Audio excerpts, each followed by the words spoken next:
Why are there no vowels in your name? No vowels. There were a couple of different reasons, but I guess to just kind of keep it simple, just the original spelling of Joseph, like in the Hebrew version, they didn't use vowels, so it would just be Jsph or like, YSF or something like that. But also when you're searching it online, it's a lot easier to pop up, if you type Jsph as opposed to Joseph. So hopefully you guys can find me that way easier. Yeah, like when I saw it, I first didn't know how to say it, but it really reminded me of Division. Okay. Do you like them? Oh yeah, definitely. They were actually on a soundtrack to a Netflix series called On My Block, which I had a song on there, and a couple other really dope artists like her, Brent Fayez, a couple others. So Dope. Toronto, shout out to the Six. So to get into more of how you got into music, performing, and just overall being Joseph, what inspired you to start writing your own music? Actually, when I was a little kid, I was always just like drawn to it. I would always want like a karaoke machine, or I remember when there was like a Boyz II Men CD that came out, and I started like getting the instrumental versions, and I would like write the lyrics down, and that was always appealing to me. I'd write the lyrics, then I would learn them, and then I would just like perform in front of like family and friends and whatnot. But eventually it just started growing, and while I was in school, I would always be like writing in like my case books and stuff like that. So I'm like, gosh, man, like maybe this is something that's like I can't avoid even if I wanted to, it's like just a passion that was on the inside. So you went to law school, and you finished law school. Congratulations. Thank you. So what was the defining moment where you were like, okay, I'm not going to go the safe route. I'm going to go do music? I think it was kind of a gradual thing, right as I was graduating, like some different things happened. I remember I just started dropping singles, and I was like, and kind of where I'm from, it's in a lot of places it's easier to kind of just play it safe, or they'll look at you crazy if you don't play it safe. So Most I had definitely. so I had all of that like tension, I guess, and eventually I just started being honest with myself, which I think is important. Dropped some singles, and then Pharrell ended up picking up one of them and featuring it on his show on Apple, and then eventually started getting some numbers different places. So I was like, all right, this is what I love to do, and this is a reoccurring thing, so I'm gonna actually take it seriously and pursue this full time. So you mentioned Pharrell's Other Tone playlist, and so you've been featured on lots of different lists, like Live Nation's Ones to Watch list. So how does it feel getting all the recognition, and just generally building your fan base? Yeah, it feels good, just in terms of doing it independently. Once you start to see like some of the progression, it's like what people don't see a lot is the behind the scenes stuff, and like the hours and hours that you put into doing research, and finding out who do I submit this to, what's like the best way to go about doing the marketing and everything like that. So to see the work start to pay off is probably the most satisfying part about it, in a nutshell. Yeah. From when you started writing to now, how do you think your music has evolved?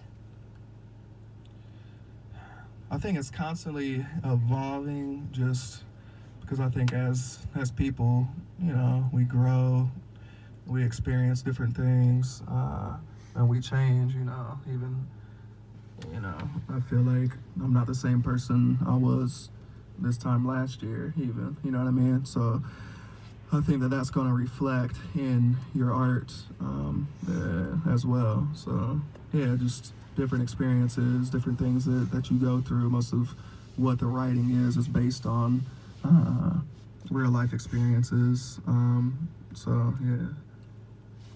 So, when you talk about real life experiences, what would you say is a song that came from a significant moment in your life? Reasons, definitely. Um, Probably Breathe as well. I started writing that when I was in LA, working with a guy there, and I was just putting a lot of unnecessary pressure on myself. Excuse me. And so that was just kind of was birthed out of like, sometimes you have to just step back and breathe and, managing like stress and anxiety or whatever you want to call it. So, Under the Sun is also probably the most. That's actually based on like has a lot of spiritual element to it. So, Are any of those your favorite that you've put out? it's hard to say, honestly. Yeah, I have about probably 7 or 8 tracks that I've finished recently. So, probably one of those is my favorite right now.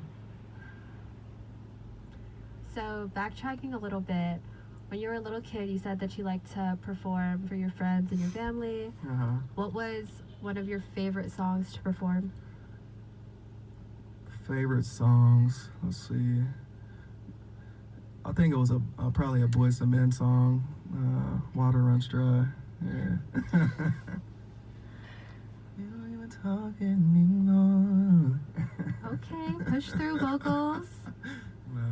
Yeah, that, or I remember in church I used to sing, what was that? Oh, Happy Day, after Classic. that Sister Act. Classic. So, you have 5 siblings. Correct, yeah. So, are they also singers and musicians? No, I wish, but they all do different, We all kind of have our own thing. One of them's like a fitness model and trainer. One's a lawyer, editor, teacher. So yeah, we all kind of have our own paths. You left your law buddy all alone. Yeah. I did a lot of like different random work for him, stuff that he didn't want to do while I was in law school. He tossed me different cases to help him out with and whatnot. So ended up doing like a lot of divorce and personal injury stuff. And I'm like, man, I don't know. This isn't the life for me. But if you were to write a song with one of them, what would it be called and what would it be about? Probably our parents. I just had really fortunate to have really, are blessed to have just a really, really good parents. My dad, he's a pastor, but he also worked from like 8 at night until 8 in the morning for like 40 years. And that was just to give us like whatever, opportunities that they didn't have. So my mom, she grew up on like a big farm down in Kentucky. And, basically they actually went to segregated schools in the South, and it was like grades 1 through 8, like in one room. So, and they just made a lot of sacrifices. So, I don't know what the name of it would be, but that would probably be the subject if I made a song with one of my siblings. If your parents were here right now, what would you say to them? Can I borrow $20? No, I'm just kidding. If they were here right now, that's a good question.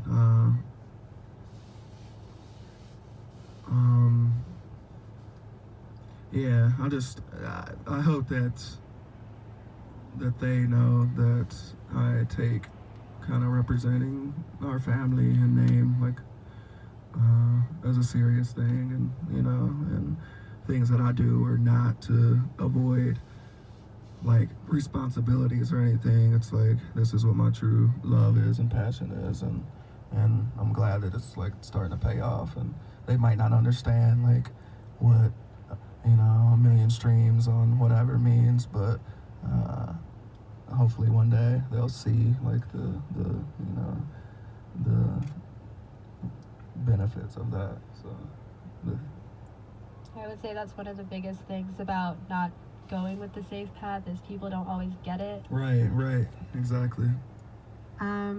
So also backtracking, if you weren't doing music now, would you still be practicing law? Possibly. I'm also like, I really love acting, which a lot of people don't know, but I was in like different plays and whatnot when I was in college.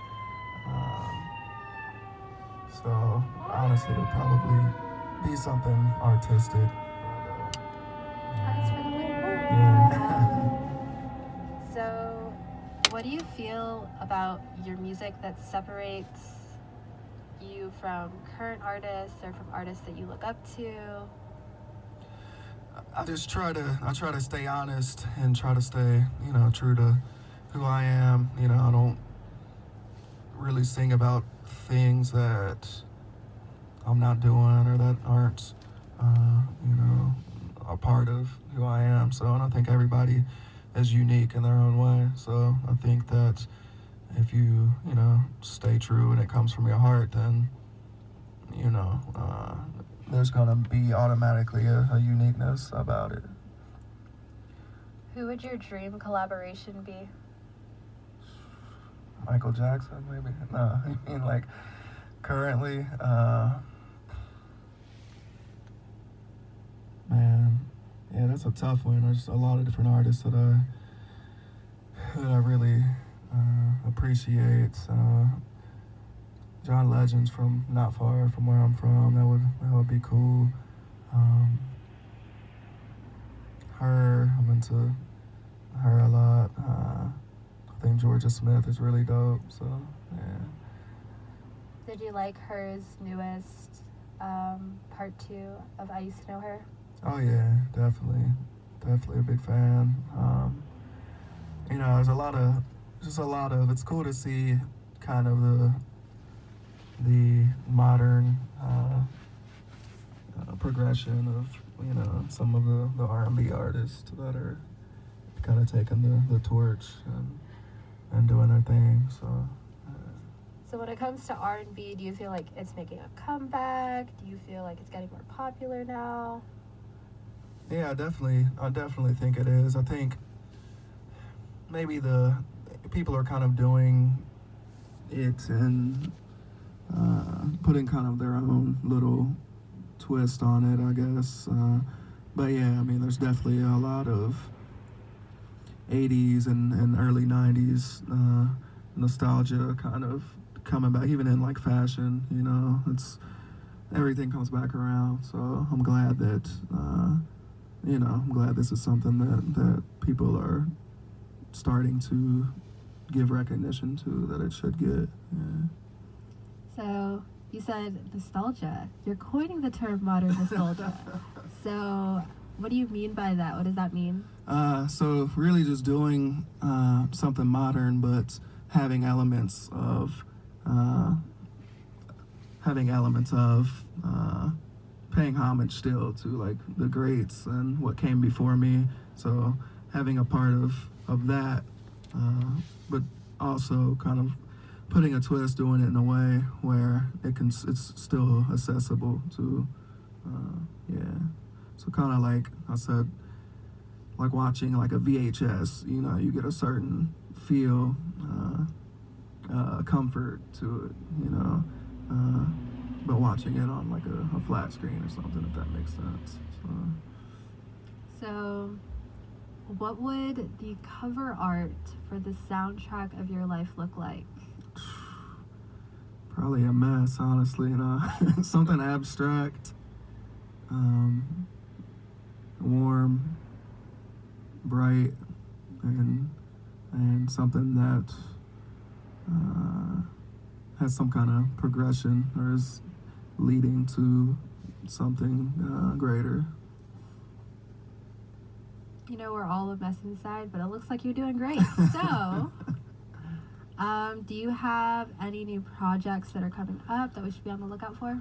Oh yeah, definitely. I have about, like I said, 7 or 8 tracks finished. I'm still deciding, if I want to drop them, as singles, or am I gonna do an EP or a full-length project. So, excuse me, just been talking to a couple of different labels and distribution companies on how to package it and get it out, or I might release it independently. So, but yeah, I'll definitely be releasing new music at the beginning of next year. So. Okay, I'm curious, what's your writing process like? Honestly, it varies. Sometimes I'll just like reasons. For instance, I was just like walking down the street and the hook, the melody. Usually, I'll get the melody first, and then I'll come back and fill in the words. So a lot of times I'll just put like a voice memo on my cell phone. But yeah, that's typically, for the most part, I'll start with the melodies. Sometimes something like crazy will happen, and then like that's my way of my kind of like release. It's just writing. But yeah, it kind of varies. But usually, one consistent thing is it starts with the melodies, and then I'll fill in the words later. It's interesting that you say that you record them into voice memos, which is a common thing I hear from people. Yeah. And then it makes me think of like before all this technology. Yeah, like tape recorders. So much great music. Yeah, that's true. Either that or like people had good memories or something. So thank you so much. Thank you. I'm glad to be here. Where can people find you and listen to more of your music? Oh yeah, so if you use Spotify, Apple, anywhere online, it's just under Jsph. You can follow me on Instagram under the same name. It's at Jsph, and then my last name is NVLS. Just leave out the vowels. And yeah, that's anywhere online. Pull them up, stream it. I appreciate you guys. Well, you heard it here, guys. And if you've watched On My Block on Netflix, you've definitely heard this next song. Here's Jsp's Come My Way. I know I serve you like a queen. Show you things you never seen that you've been blind to. 'Cause you're the song that keeps on finding me. The rhythm and the melody, and I can't find you. I don't really know you. I don't know what to say. I know that I can show you. I'm hoping that you come my way. You can come my way. I'm hoping you come my way. Baby, you come my way.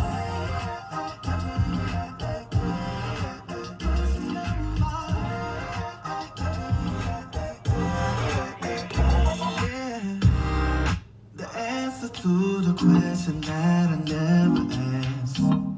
She fills my mind with words and she don't have to say no. The life